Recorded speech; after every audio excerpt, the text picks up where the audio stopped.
Hello and welcome back. Today I'm going to be talking about 10 ways to get free books. And I want to clarify that when I say free, I mean legally free. So I'm not going to give you any advice how to pirate books or download them illegally. And I'm not going to give you any tips how to cat burgle your way into Barnes & Noble. You're on your own for those. I do not in any way support that. But I have some legal free ways to get books. I mentioned on my channel before that I'm rather cost conscious when it comes to book buying. And so I wanted to share with you all some of the tips that I do to reduce my own budget. So I do utilize a lot of these free resources to get books whenever I can, and I thought that I'd share them with you. Some of these tips are going to be more obvious than others, but hopefully I have at least a few on this list that are a little bit more creative and hopefully something you haven't considered yet. All that being said, let's get started. The first tip is to enter giveaways, and I mean everywhere that you are on the internet. So Twitter, if that's still a thing these days, as well as Instagram and Goodreads. I have entered them all and I have won them all. Now I do want to clarify again, as a creator, you might be wondering if I have won these because I am a booktuber, but a few things. Most of the contests that I've won before I had a platform or before it was very large. And since becoming a larger, well, relatively larger YouTube channel, I have actually backed away from doing a lot of these giveaways because I have a lot of access to books as a reviewer. So I like that giveaways, I try to leave them to people who don't have a review platform to give them access to books they otherwise couldn't. But as a standalone citizen, I definitely have tried to win contests before, and I actually have had pretty good luck. I think compared to something like a lottery, there's just a lot less people entering those online contests for books, because I know it seems crazy to us readers, but not everyone on the internet wants those books. And so over Instagram, I won a contest where I got copies of all of Gillian Flynn's books, which was really exciting. On Twitter, I've won multiple contests, often for audiobook giveaways and things like that. And I know I've won Goodreads giveaways in the past. Some of the books have been better than others, but it was really exciting at the time because, again, I was just a reader and I didn't have access to review copies. And I'm always impressed by the number of books I've won, and I'm not a lucky person. I don't actually enter that many. So I feel like my entering ratio versus how many books I've received for free that way is actually pretty good. So I recommend following, say, smaller booktube channels that do giveaways when they hit certain subscriber numbers. You're going to only have a handful of people entering, so your odds are pretty good. Same thing with different authors and bookstagrammers, all of that. So hopefully you will have good luck, and let me know if you've won anything via giveaway. Next, at number 2, let's talk about free trials. Now, I've mentioned before my channel that I do try to utilize different trials of different services. So particularly this is going to be talking about e-services, so audiobooks and ebooks, and I'll get into these services more in a future video. But if you haven't yet and you are curious, you definitely want to take advantage of the trials that are out there. It doesn't cost you anything. The big key is, if you do sign up for a trial, is make sure that you know when the trial is going to expire, because you have to put in your credit card. So what they try to do is make you forget about it or love the service so much that you continue on. But whenever I sign up for a trial, I always put a reminder in my phone, in my calendar, so that I get a notification about 24 hours before and I get a chance to cancel that subscription if I haven't yet. So through that, I've gotten trials to Audible, and I've actually gotten multiple trials through Audible, because often if you subscribe for 30 days and say no, eventually they will come back and try to entice you again. I've also done that with Libro FM, with Scribd, and pretty much if there is any service out there, whether it be Kobo, Kindle Unlimited, I have tried them all.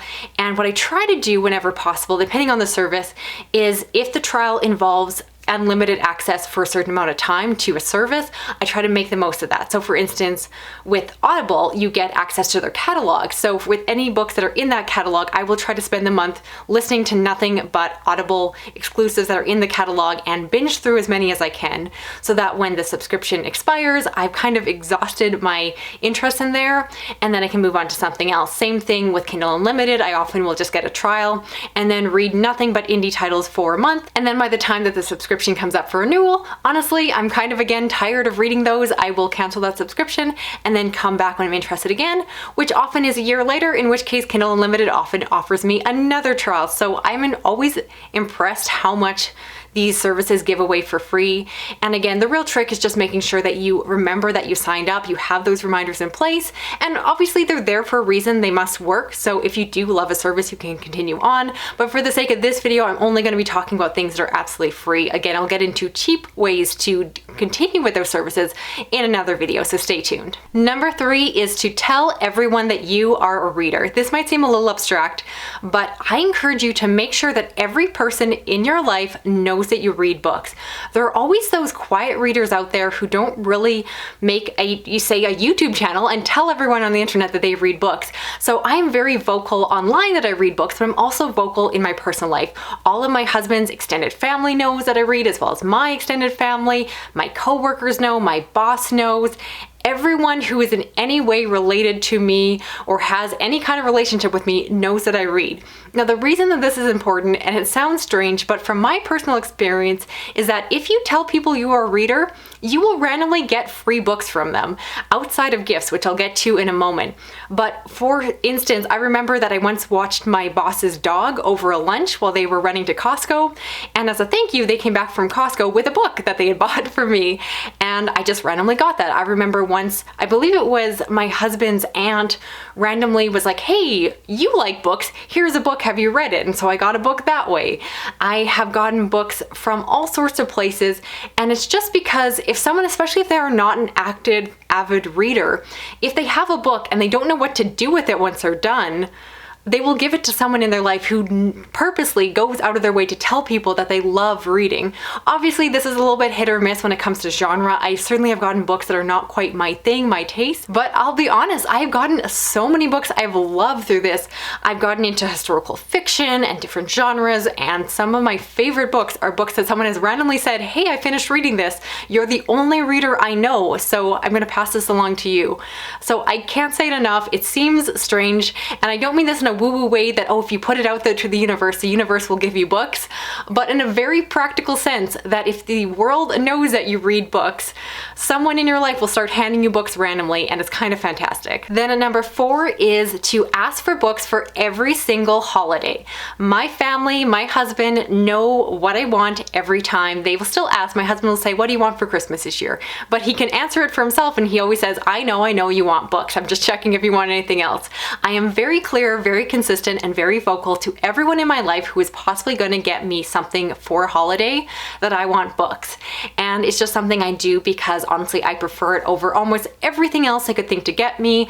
Rather than a new purse or new makeup or new clothes, I want books. I will buy those other things for myself. I will still buy books for myself, but really that is the area where I would love the ability to splurge by having someone else buy a book for me or give me cash or a gift card that I can go and spend towards books. So that's something important too, is to let them know whether or not you have a certain preference of genre. Maybe you give them a book list and let them pick out something from there. So you can also do something like an online Amazon wish list, kind of does that control for you. Or simply, are you requesting gift cards? Is it to a particular shop? Maybe there's an indie bookstore you want to support. And so just let people know, be consistent, be open, and just answer the question honestly, because so often I find people love to read and then we're feeling like we can't keep asking for books, or that, I don't know, we get self-conscious, but I love books more than book swag, more than anything else. I'm really clear, I want the books. There's nothing that makes me happier than reading, besides my family, all of that, you know what I mean. Number 5 is to go to the library, which I know is the most generic recommendation on this list, so I'm gonna try to smarten it up a bit. So of course you all know you can go to the library, you can get a card, and while you don't technically get to keep the books, you do get to borrow as many books as you want and have those for a set period of time. Often you can get loans from other branches, so if your particular local library doesn't have a book, you can ask the librarian, they might be able to get it in for you, which hopefully is often free and can get that on hold and so forth. And this is a great way to try out books that you haven't read yet, books that you aren't confident are going to be new favorites and you don't necessarily want to buy. And the way I want to make this recommendation a little bit more interesting or creative is to think of something you may not be aware of, and that is the fact that in most library systems, patrons of the library, so anyone with a library card, is allowed to make requests for the library to buy a book. So I've used this multiple times within my own library system. I've requested books when I wanted to continue on with a series when the library didn't have the next book. I've done it for indie titles that are otherwise very hard to get through the library. And I've done it with authors that I just personally want to support. I want the library to buy a copy when I didn't have the money to buy one personally myself at that time. And the library has, in every instance that I've requested a book, actually fulfilled it and gotten the book that I've requested, which is really exciting. So yes, technically you don't own the book, but I do like the fact that you can get access to books that aren't even currently in your library system. I often hear the complaint that someone is very interested in a book that I'm talking about on my channel, book that I'm reviewing, but they will complain and say that their library does not have a copy, in which case I've replied this in the comments before that if they don't, I encourage you to fill out a request form, and often enough they will actually listen to that and will take into account, and if they have it in their budget, they will likely buy that book, which is a really amazing thing because not only you get that book to borrow, but it also becomes available to everyone else in your county, province, etc. So hopefully that is a tip you aren't aware of yet and can try out in the future if you are tight on funds and want to try getting a book that isn't currently available in your library system. Number 6 is to utilize library e-services. Now again, this is more generic, so let's just keep it quick, but if you're not aware, along with your physical library, typically your library has access to ebooks and audiobooks. There are 2 main apps to look for. So most libraries will use what is called Libby. It used to be called Overdrive. There's a new app now allowing you to download ebooks and audiobooks. They are just like the actual physical library system on hold, so often you have to wait several weeks in order to get that book. I like that they've added a new system where if you request a book and it comes in at a time where you don't have time to read that book or listen to that audiobook, you can postpone your hold and it will move on to the next person. So the system actually works quite nicely. In terms of how many books you'll have access to, that completely depends on your library. And again, going back to what I just mentioned, you also are typically able to request your library get e-copies of things. So you can let them know if you're trying to read something and maybe you prefer the audiobook version, you could ask if they can get that for you on Libby. So I really love that. Then the other app I want to talk about is Hoopla, which is available through quite a few libraries, but not all of them. This is a system where the books are immediately available, but you only have a limited number of credits, so you never have to worry about a book being on hold. You have immediate access as long as you have a credit. The number of credits you have really depends on your library system. I've seen some libraries give you 10 credits. My current library gives me 3, which is not great, but I will take what I can get. And so as always, you just want to be mindful and kind of try to pick out something that is going to be worth your time and your credit. But every month you get 3 new credits, so you want to make sure that you're kind of spending them out, and you can use this for audiobooks, ebooks. They also have a great graphic novel and manga section, which is really nice. So it's a great way to try out things that are otherwise really expensive if you have to buy. So I love my Hoopla app. I really hope your library has it too, because I use it just as much as Libby, and I feel like that one doesn't get talked about as much. Then at number 7, we have going to a used bookstore to trade in books that you own for other books that you would like to own. And this is something I do quite a bit. I am someone who constantly culls and reviews my own collection of books, and so sometimes I find a book that I used to love that I no longer want to own. I don't plan to reread it, and so I will take it off the shelf and bring it to my used bookstore. They will trade it in for, of course, you don't get the same amount as when you first bought it, but depending on the deal, if you trade it in for credit rather than just straight up money, you usually get a decent deal, about 50% of what you spend on the cover price.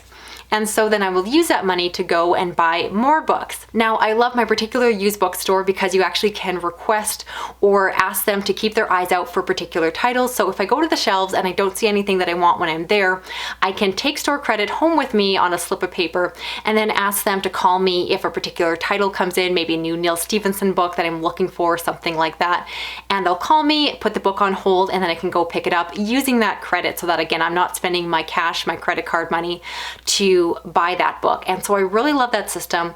And again, it can be decently cost effective. You're not quite going to get your monies back, but you can get yourself in a pretty good rotation so that you're not spending a lot of money out of pocket if you can mostly use your store credit. So I really love book credit. It's something that really helped me out when my budget is tight. When I have no money to spend, I will go to the used bookstore using store credit that I've saved, and I get to spend money on books without actually spending money on books, which feels really good and helps me to stay on budget when I just cannot afford to splurge. Number 8 is a fun one, and that is to organize a book swap or trade with friends, co-workers, or book club members.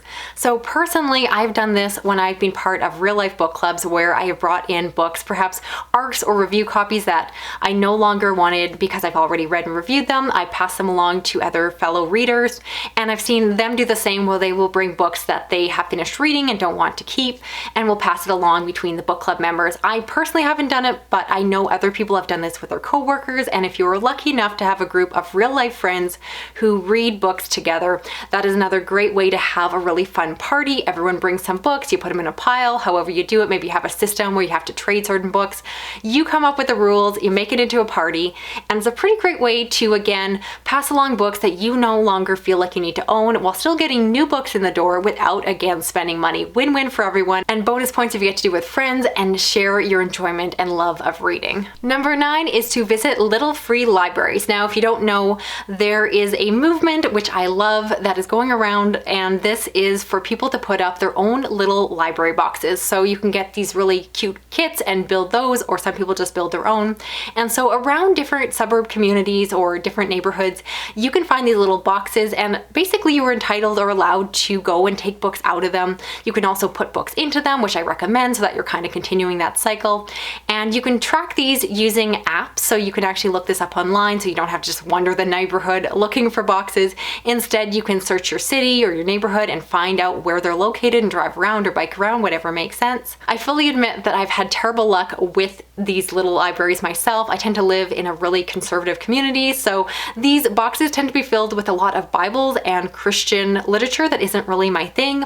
But I know that I have friends online who have gone to their own little libraries in their communities and found amazing books, science fiction, fantasy, horror, and all sorts of things in great condition.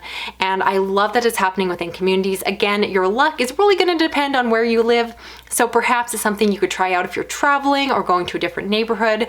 You can go and check the app and see if there's a neighborhood library nearby. And it's just a fun way to share books, again, without spending money. You just swap them. I don't currently have my own little library box, but it is something I would love to do in the future. And in the meantime, I just try to pay it forward. So if I do see a library and I have a book that I want to pass along, I will pop it in there. So hopefully someone else can love a book that I previously read and loved. And last, at number 10, I'm nervous to talk about this because I know I'm going to get some pushback, and not everyone loves the fact that this is a way to get free books. But if you're looking to do this, one of the things you could consider is making your own influencer channel or social media account where you review books. This could be on YouTube, TikTok, Instagram, etc., or a plain old blog.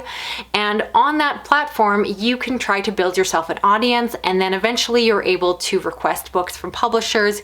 You can start by requesting ebooks via sites like NetGalley, and then if you do grow to certain numbers, depending on what is the threshold for a particular publisher, you can try requesting a book for review, a physical book, and seeing if they're willing to send it in the mail. Now, this is something I've been reluctant to mention in this video because of the fact that I know every time I do a book haul or give a disclaimer on a video, if I've received a book for review, I always get negative comments, thumbs down, people being very agitated about that. And I recognize that there is a piece of privilege that comes with that, but I also worked very hard for my channel. Personally, I didn't start receiving a lot of review copies until my channel was about 10,000 subscribers, and it took a long time to get there. A lot of videos, if you look at my channel, there are a lot of videos, a lot of sweat, tears, and time that has come into this channel. Personally, I would never tell someone to start up a review platform solely for the reason of getting free books, because it is a lot of work, there are no guarantees, and there are much more cost-effective ways to get books than to do an influencer channel like this. So you really have to do this only if you're passionate about it. But if you are someone who has been really wanting to start that Instagram account, that YouTube account, and you need that extra push, I'll be honest, it is a great way to receive free books from publishers for review in exchange for your content that you will provide them with. But you have to be willing to do that. You have to be willing to put in a lot of time and know that there are absolutely no promises, no guarantees. I still get no's whenever I request books, and that is just the nature of the game. It is a privilege, not a right, and it's not the best way to get books for free, but it is one of them, so I thought I'd mention it in this top 10. All right, that's it for this video here. I'd love to know, of the suggestions I made, are there any that you're going to try out for yourself, maybe something that you hadn't thought of before? And I would also love for you to all brainstorm and share in the comments, do you have any other ways to legally get free books that I didn't mention here? Drop them in the comments, say hello. If you're new to my channel, I do typically review science fiction, fantasy, horror, thrillers, and other dark things. If you want to help me out with this video, you can give it a thumbs up to counter all those thumbs down I got. And if you want to hit that little notification bell, you'll never miss a video from me. Also, if you want to drop a comment, even if it's just a little emoji like a book or some cash, that'd be great. Otherwise, I'll talk to you again soon. Okay, bye-bye.